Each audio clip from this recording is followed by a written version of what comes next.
Students, आज की हमारी जो क्लास है उसका टॉपिक है लॉ ऑफ क्रिस्टलोग्राफी या क्रिस्टल विज्ञान के नियम। क्रिस्टल विज्ञान के नियम। क्रिस्टलोग्राफी क्या होती है ये हम पहले देख चुके हैं कि crystallography is an experimental science of determining arrangement of atom in crystalline solid.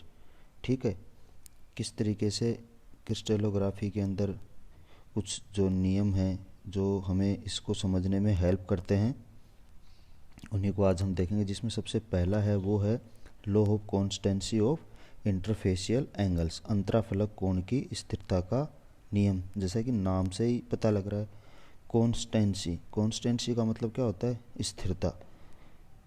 Interfacial angle, अंतराफलक कोण, इंटरफेशियल एंगल जिसकी डेफिनेशन हमने पहले पढ़ ली कि इंटरफेशियल एंगल स्थिर रहता है, इसका एक नियम। लॉ ऑफ रोटेशनल इंडाइसेस, परिमेय घातांक का नियम। और जो तीसरा है वो है लॉ ऑफ कॉन्स्टेंसी सिमेट्री, सममितता का नियम। ठीक है, तो ये तीन नियम है जो हमें आज डिस्कस करना है, जिसमें सबसे पहला हम ले रहे हैं लॉ ऑफ इंटरफेशियल एंगल। तो जो पहला है वो है लॉ ऑफ इंटरफेशियल एंगल।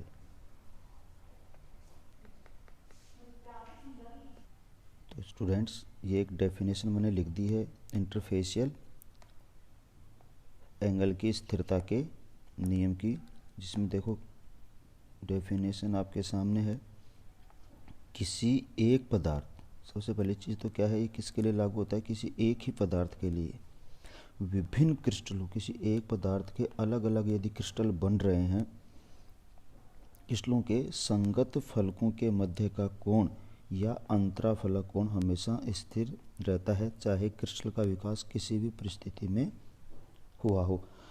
एक ही क्रिस्टल है, उसका जो विकास हुआ है वो क्या अलग अलग परिस्थितियों में हुआ है, उससे कोई फर्क नहीं पड़ता।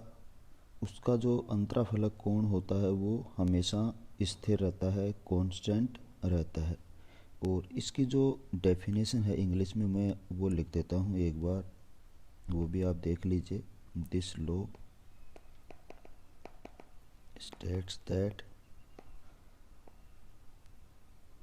Angle between adjacent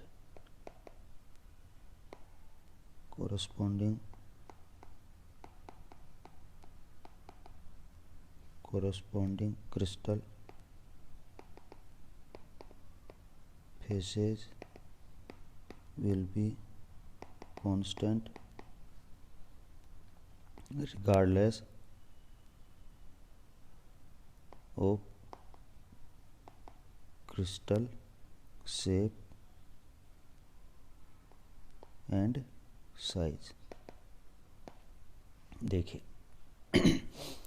this law state that angle between adjacent corresponding crystal faces will be constant regardless, मतलब उस पर डिपेंड नहीं करता शेप और साइज पे। ये इंटरफेशियल एंगल शेप और साइज पे डिपेंड नहीं करता। और ये इंटरफेशियल एंगल की जो कॉन्स्टेंसी का जो नियम है ये क्या है? करेक्टरिस्टिक प्रॉपर्टी है। तो दिस इज ए करेक्टरिस्टिक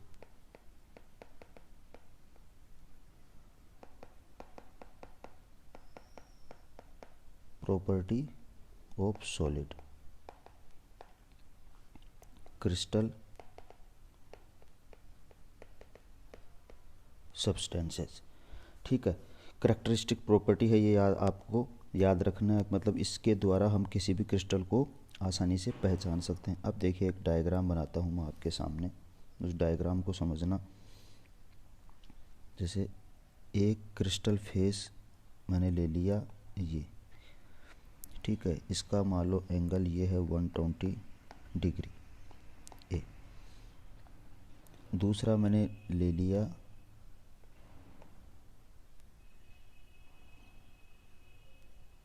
एक मिनट, दूसरा मैंने ले लिया इस तरीके से, और इसका एंगल है ये 120 डिग्री। और जो तीसरा मैं ले रहा हूँ वो ले रहा हूँ मैं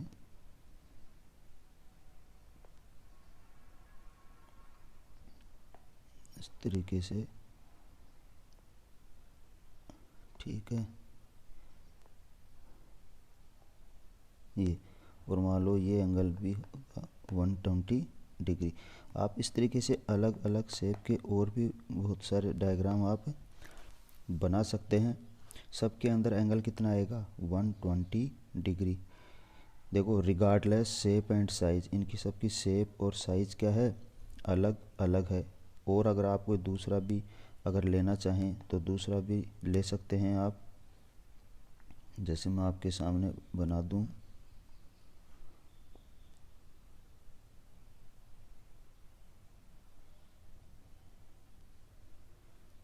एक मिनट, तीसरा अगर मैं बना दूं इस तरीके से, ठीक है, तो ये एंगल भी कितना है 120 डिग्री डी। तो देखिए किसी भी क्रिस्टल की शेप और साइज से कभी भी इंटरफेशियल एंगल चेंज नहीं होता, सब में इंटरफेशियल एंगल कितना आ रहा है 120 डिग्री। तो ये आपको याद रखना है, कॉन्स्टेंसी ऑफ इंटरफेशियल एंगल। बिल्कुल इजी है, कोई दिक्कत नहीं है। नेक्स्ट वाला देखिए अब आप।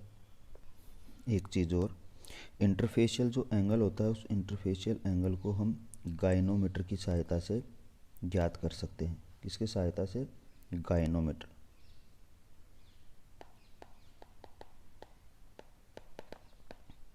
तो ये आपको ध्यान रखना है, इंटरफेशियल एंगल को हम गाइनोमीटर की सहायता से ज्ञात कर सकते हैं।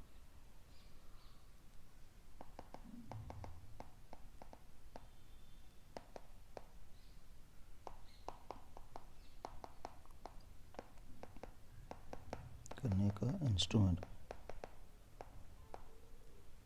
ठीक है। देखिए आगे,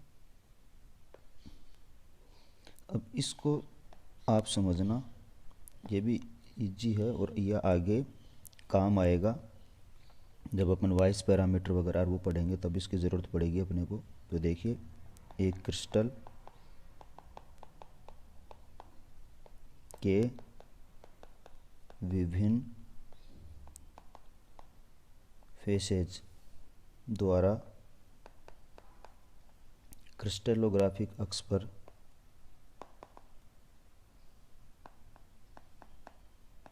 क्रिस्टलोग्राफिक एक्सिस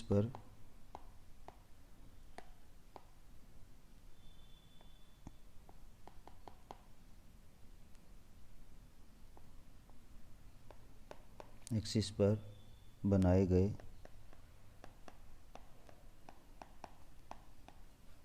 इंटरसेप्ट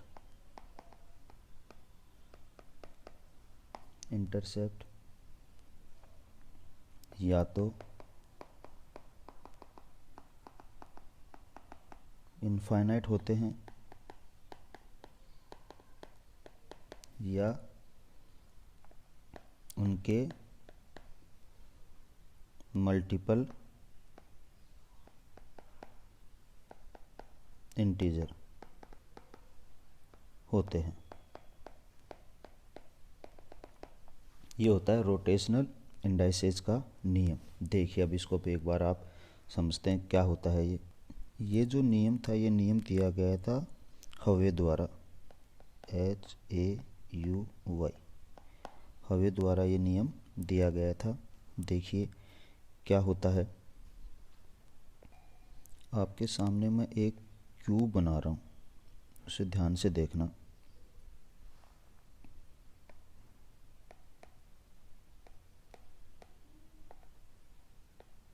देखिए ये एक मैं क्यूब बना रहा हूँ, ढंग से देखना इसको।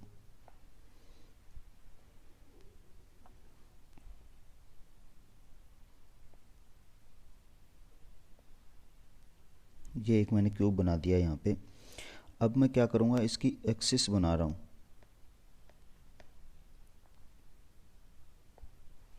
ये देखिए, ये एक एक्सिस यहाँ से यहाँ पे, ठीक है, एक एक्सिस इसकी इधर जाएगी और एक एक्सिस इसकी ये इधर जाएगी। तो इसको तो मैं मान लेता हूँ x, इसको मैं मान लेता हूँ y और इसको मैं मान लेता हूँ z,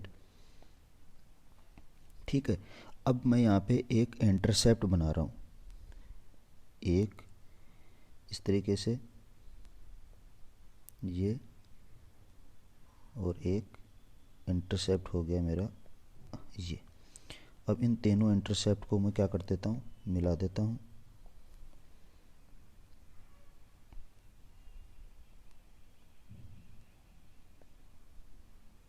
ये तीनों इंटरसेप्ट को मैंने मिला दिया।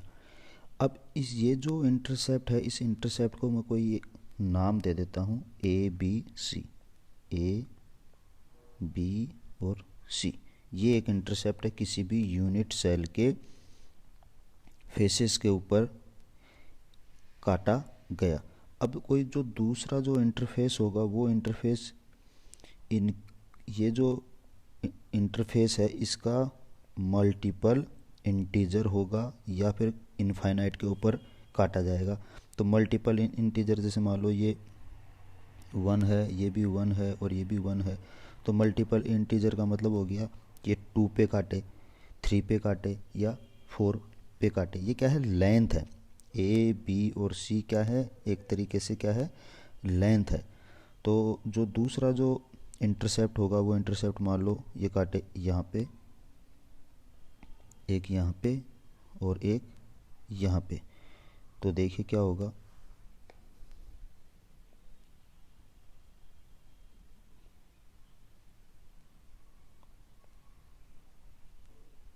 ये इस तरीके से, ठीक है। इसको भी मैं नाम दे देता हूँ, इसको नाम दे देता हूँ मैं x, इसको नाम दे देता हूँ z और इसको नाम दे देता हूँ इधर में y। तो मेरे पास में दो इंटरसेप्ट है, देखो, एक तो ए बी सी और एक एक्स वाई और z। और ये जो एक्स वाई जेड है ये क्या है, इसका मल्टीपल इंटीजर।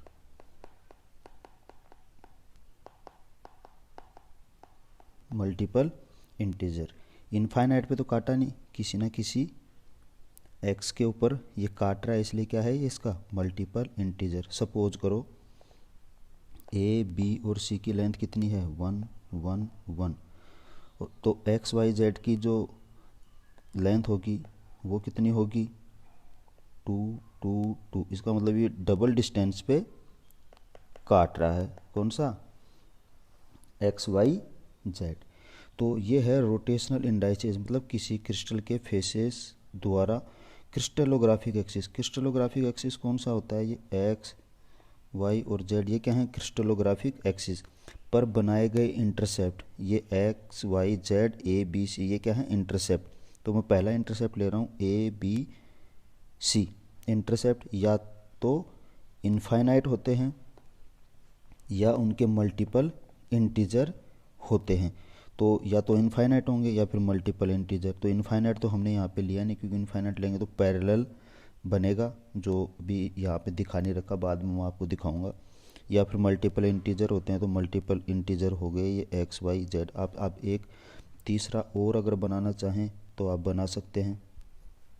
जैसे तीसरा मैंने यहाँ बना लिया ये इस तरीके से, तो तीसरा और बन जाएगा।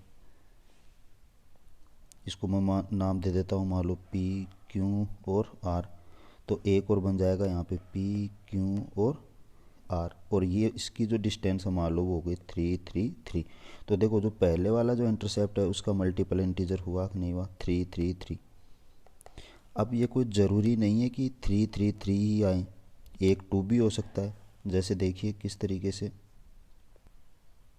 जैसे मैंने एक क्यूब बना लिया यहाँ पे, फिर से देखना ध्यान से,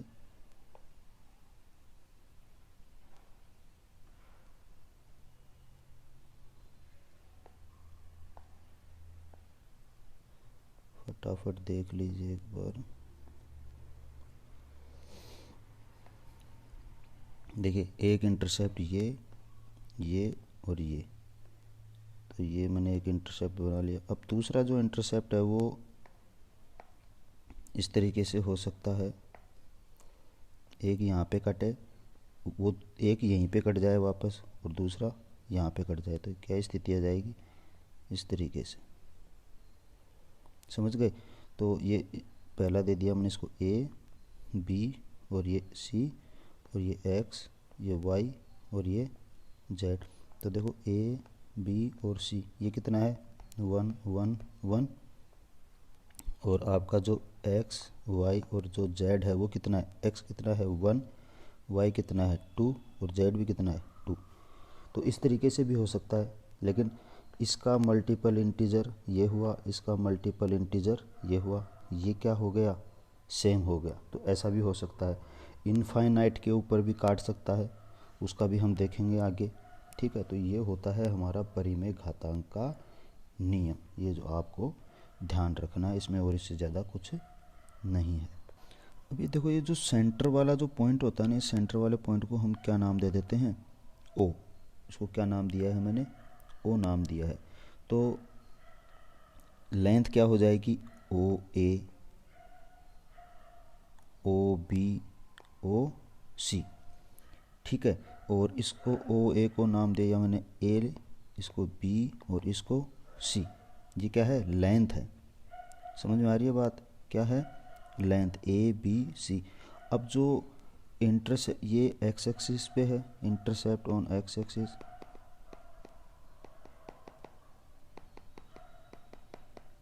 इंटरसेप्ट ऑन एक्स एक्सिस, और ये है इंटरसेप्ट ऑन वाई एक्सिस, और ये है इंटरसेप्ट ऑन जेड एक्सिस। अब जो दूसरे इंटरसेप्ट होंगे वो क्या होंगे, मल्टीपल इंटीजर होंगे। तो देखिए, इफ ए, सॉरी इसको कैपिटल लिखूंगा मैं, ए, एक मिनट, अपने थोड़ी सी गड़बड़ कर दी, इसको अपन को कैपिटल लिखना पड़ेगा, ओ ए ओ बी ओ सी। ठीक है, ये कैपिटल ए, ये कैपिटल बी और ये कैपिटल सी। ठीक है, और इसको मैं लिख लूँगा एक्स, इसको कैपिटल वाई और ये कैपिटल जेड है ये हमारे पास में। ठीक है, क्योंकि लेंथ हमने क्या है स्मॉल में ले रखी है ना, इसलिए अपन ने इसको इंटरसेप्ट को फिर क्या है कैपिटल लेटर में लिखना पड़ेगा, नहीं तो थोड़ा सा कन्फ्यूजन होगा। तो देखिए आगे, if A B C is unit plane और smallest possible plane, then other plane x y z intercept will be, क्या होंगे, ओ एक्स बराबर क्या हो जाएगा, ओ वाई बराबर क्या होगा, ओ जेड बराबर क्या होगा। ये लेंथ हमें ध्यान देखनी है। तो देखिए इस डायग्राम को, देखिए मैं इसको एक बार दोबारा बना, देखिए मैं आपके लिए एक सिंपल डायग्राम बना देता हूँ।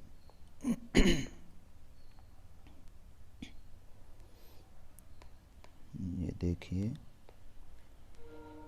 अपने यहाँ पे एक, ये तो हमारा हो गया ओ, और जो हमारे जो इंटरसेप्ट हैं ए बी, और ये इधर मैंने मान लिया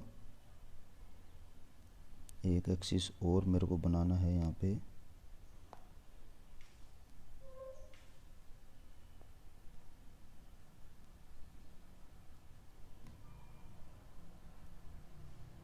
ठीक है। तो वो, सॉरी, तो देखिए एक इंटरसेप्ट तो हो गया ये इस तरीके से। ठीक है, ओ ए ओ बी और ओ सी, तीनों के तीनों इंटरसेप्ट हो गए एक्स वाई जेड एक्सिस पे। और एक इंटरसेप्ट मैं ले लेता हूँ यहाँ पे और यहाँ पे। तो ये हो गया मेरे पास में। तो इसका कलर चेंज कर लेता हूँ।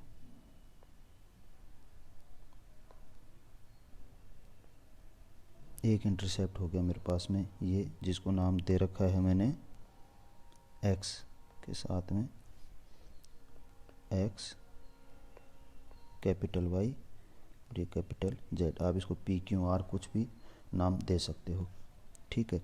अब ये देखिए, ये जो लेंथ है इस लेंथ से ये लेंथ क्या है, ज़्यादा। तो इसको मैं कोई भी एक नाम दे देता हूँ, मान लो एल नाम दे देता हूँ कि ये एल गुनी है। तो ये कितनी होगी, ये कितनी होगी एम गुनी, और ये कितनी होगी एन गुनी। तो हम यूँ लिख सकते हैं इसको कि जो हमारा ओ एक्स है वो क्या है एल ए, और ये क्या है ओ वाई कितना है एम बी, और ओ जेड कितना है एन सी, ठीक है। जहाँ पे एल एम और एन क्या है डेफिनेट इंटीजर। जैसे मान लो मेरे पास में है ओ ए बराबर 1, तो जो ओ एक्स होगा वो क्या होगा एल 1। अब इस एल का मान कुछ भी हो सकता है, 1 2 3 4 किसी भी तरीके से, मतलब ये क्या मल्टीपल लेंथ हो जाएगी किससे एक से। यहाँ पे आप ए भी रख सकते हो, एल ए गुना, तो 1A 2A 3A 4A इस तरीके से आ जाएगी। तो देखो एल के मान आ गए, 1 आ गया 2 3, ये सब क्या है एल के मान। तो ये क्या है मल्टीपल इंटीजर। इस तरीके से आप लिख सकते हैं। ऐसे ही क्या हो जाएगा एम गुना, और ऐसे ही क्या हो जाएगा एन गुना। देखिए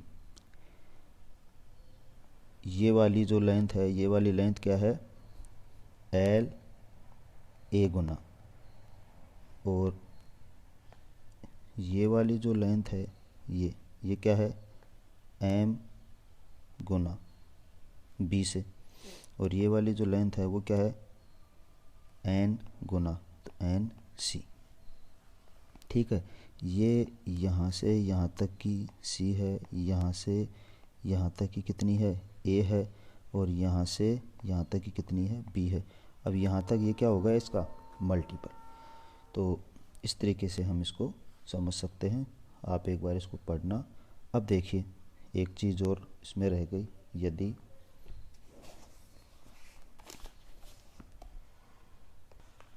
देखिए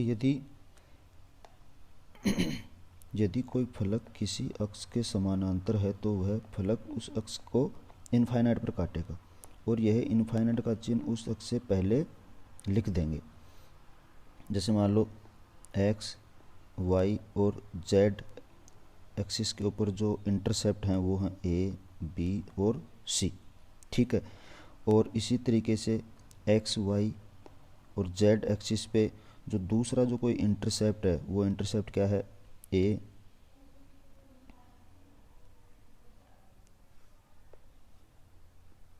इनफाइनाइट बी, और मान लो ले लिया मैंने यहाँ पे 2C। तो ये क्या है एक तरीके से रेशियो ये है।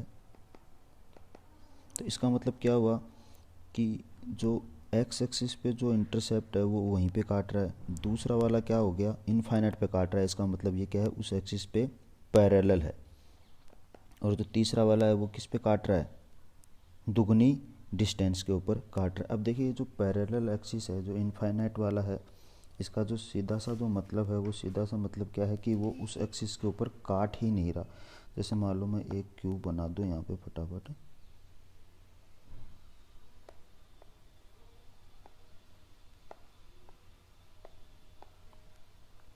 ठीक है। और अगर इस तरीके की मान लो स्थिति आ जाए,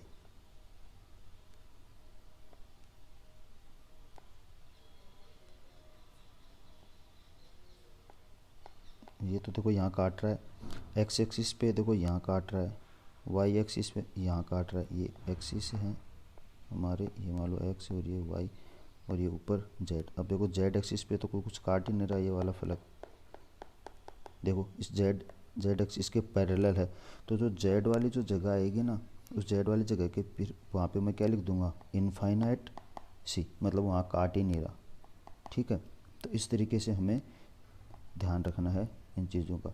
और एक चीज़ और ध्यान रखने वाली है, जो ये हमारे जो एल एम और एन जो यहाँ पे आए हैं, इनको हम वाइस इंडाइसेस भी कह देते हैं, WEISS, वाइस इंडाइसेस। इनके बारे में हम पढ़ेंगे, वाइस पद्धति और मिलर पद्धति, वहाँ पे इसको डिस्कस करेंगे। अब जो हमारा जो सिमेट्री वाला जो रह गया था एक, कौन सा, ये वाला laws of constancy of symmetry, ये हम बाद में देखेंगे, क्योंकि इसके लिए हमें पहले क्यूब की जो सिमेट्री है वो सिमेट्री देखनी पड़ेगी। तो इसको एक पूरे टॉपिक को ही हम अलग से डिस्कस करेंगे, क्योंकि एक बड़ा टॉपिक है। कितने फोल्ड एक्सिस हैं, सिमेट्री होती है, प्लेन ऑफ सिमेट्री क्या होती है, तो इसको हम बाद में डिस्कस करेंगे। ये दो टॉपिक तो आपको क्लियर हो गए होंगे। ठीक है, इसको बाद में देख लेंगे। Thank you.